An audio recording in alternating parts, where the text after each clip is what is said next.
Hello, I'm PS3 and welcome back to the video. Today I want to talk about things in Minecraft which are literally insane. And you might say, insane, that means that they're really good, they're really bad. What does that mean exactly? Because in gaming, obviously insane means something different. It's just a word to mean like, that's crazy. But no, today I mean things which are literally insane. They literally make no sense in Minecraft. I want to talk about some of the funnier, bigger, and just weirder examples that do exist in the game, because you might not realize just how many extra weird, extra crazy things are in Minecraft that you probably never tried, because again, they would be literally insane. So hopefully you do enjoy this video. You can like it if you do like it, because it helps out the channel, and let's say you do like these sorts of videos. Again, we're here in the creative world because this is one of the best places to show stuff like this. Starting, by the way, with the very first thing that's just pretty much insane, and that is the idea of putting mobs inside minecarts. I know it makes sense sometimes, they mentioned how useful it can be sometimes, but the crazy thing about this is after they introduced mountable mobs in 1.6 and then add another one in 1.11 in the form of the llama, now if you want to ride a minecart, if you want to make the journey a bit more comfortable, you can actually put a llama in there, you can put a saddle on there if you want to, and you can just ride a llama in a minecart. Why would you want to do this? There aren't many great reasons. It's a very bizarre reason, but it means that if you want to, you can have the most ineffective, most ridiculous, but I guess funniest looking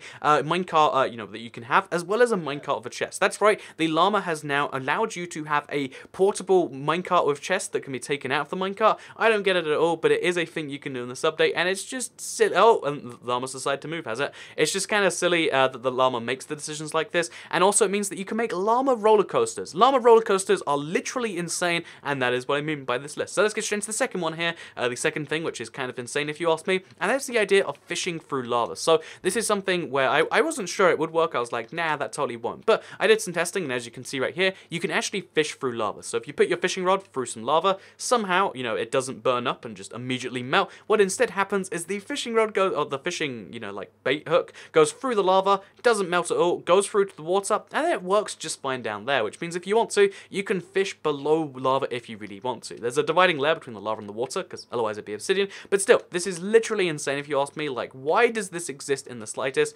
And I guess it's just because lava and, fishing in lava is something so insane, the developers just didn't assume you'd do it. They have a fire animation when it goes through there, but then it immediately gets put out when you do that, and it's funny because this actually can be used in a somewhat useful way. Again, I still think it's insane, and if you're doing any fishing through lava, maybe reevaluate your stuff, but what you can actually do is you can hook it up to some redstone, like I've done through here. So if we have a pressure plate down there, we can put the fishing rod on the pressure plate, and that allows us to go inside the house, or like inside our pretend house here, which is pretty darn cool, right? You can use fishing through lava as a genuine redstone component. That's insane. What makes it more insane is the fact that it actually does work. So let's get out here now, and let's talk about the third thing in Minecraft, which is, I think this is either insane or insulting. I'm not sure which it is, so if you think it's the other one, then I guess then you wouldn't be wrong. But let's talk about villagers, because villagers in Minecraft, they do somewhat unfair trades, right? The idea is like they'll buy for a little bit more than they'll sell for, because the idea that like, oh yeah, well I'm when they're selling something to you, they only got a few of it. When they're buying something off you, they have to resell it. It's how general stores work in every game. They make like a 20% profit or a 40% profit, or in this game, it's just absurd the amount of profit they'll make. Like, oh yeah, if you want to like get an emerald, you have to give them 36 rotten flesh or 8 gold ingots. But the really insulting thing is when you have villagers which offer the same trade in both directions. So you can see the villager, if you give him 10 leather, will give you a single emerald. However, if you buy leather pants off him, which as we all know are worth 4 leather, he'll charge you 4 emeralds, or an emerald a leather, versus giving you 1 emerald for 10 leather. That is so ridiculous, and it's insulting that these are both my first 2 trades with the leather worker. Again, this is just the first leather worker I've ever found in my world. It's really, really, really insulting or insane that he thinks that's gonna fly. Like, I'll give you my leather, and then I'll give you 40 leather, and then I'll buy some leather pants off you. No, that's ridiculous. You're a bad villager, and I think in general, this is just beyond insane in my opinion. So yeah, there's so many villagers that will do bad stuff like that non-stop, where it's just like, do I want to make these trades? Oh look, and by the way, it varies from villager to villager. So like this one gives you 8 and this gives you 9. So you can shop around for getting these slightly less bad deal, but they're all pretty bad deals, and that is one thing about villagers which I've never quite liked. So let's talk about the fourth thing in Minecraft, which is pretty insane, and it's the inconsistency of Bedrock, really, because Bedrock is one of the most consistent blocks in the game 99.99% of the time. In case you're curious what I mean by that, you can't mine through Bedrock. you can't go through Bedrock in any way.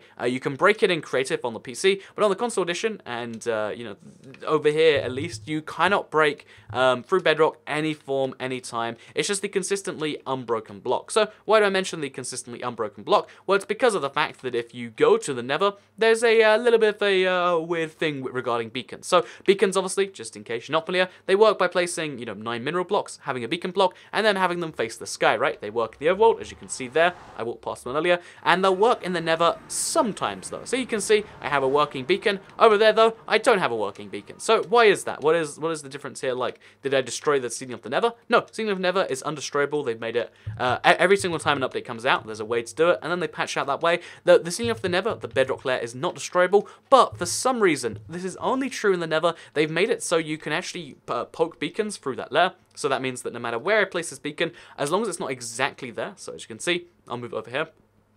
As long as it's not exactly there, you can actually go, you know, you can actually do that. And if you're looking at the sky, it's impossible to tell why this beacon works and this one doesn't. The only reason you come up with is like, oh, it must be perfectly placed. No, what it actually is this one. There's both blocks between them and the ceiling, but this beacon, I've destroyed every single non-bedrock block, i.e. all the netherrack. And as you can see, let's just go into creative.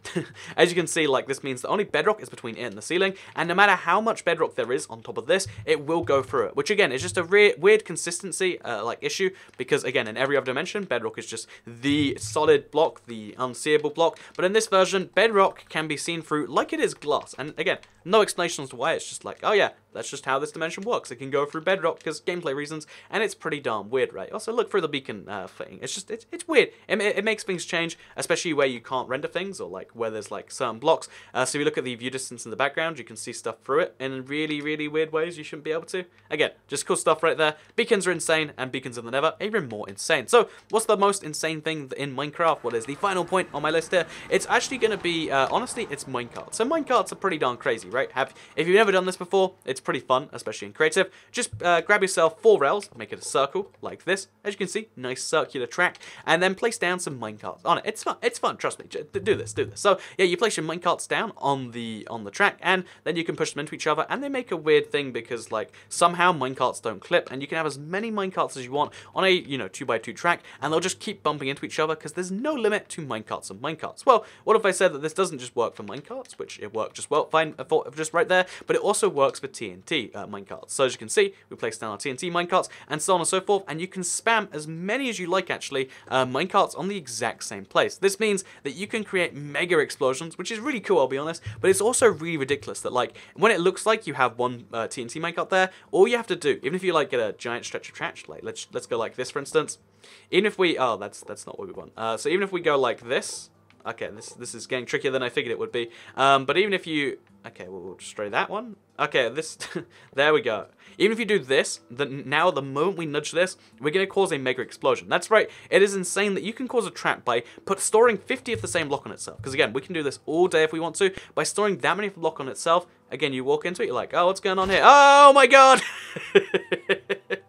That is literally insane, and the fact that you can still do it in some form to this day is pretty darn crazy. But if you have blast protection armor and you're in survival, you could use it as the craziest Elytra boost in the world. But yeah, if you want to destroy stuff real fast, you want to destroy a lot of it in a lot of areas, and you want to cause the biggest blast ever, all you have to do is stack TNT minecarts, which, to say it one more time, is literally insane. So I hope you all enjoyed this video. I hope you got something from it. I hope that I don't know, you try one of these things. Again, I feel like the minecart thing is with TNT is like especially fun. But yeah, I hope you all enjoyed it. Like if you liked it, share if you liked it. Make sure you subscribe with notifications turned on if you're new around here to see more videos like this every single day, because I upload twice every single day. And if you want to see those videos, then you'll see them dead on your homepage by subscribing with notifications turned on. I say that at the end of the video because again, a lot of people think like, subscribing, that's how you see videos, right? No. If you subscribe notifications turned on, they'll show up on your homepage and not just your subscriptions page, which is where, like, again, according to YouTube, like 67% of viewers come from. So there you go, fun fact. Hope that helps you out. Hope you enjoyed the video, and I guess I'll see you all next time.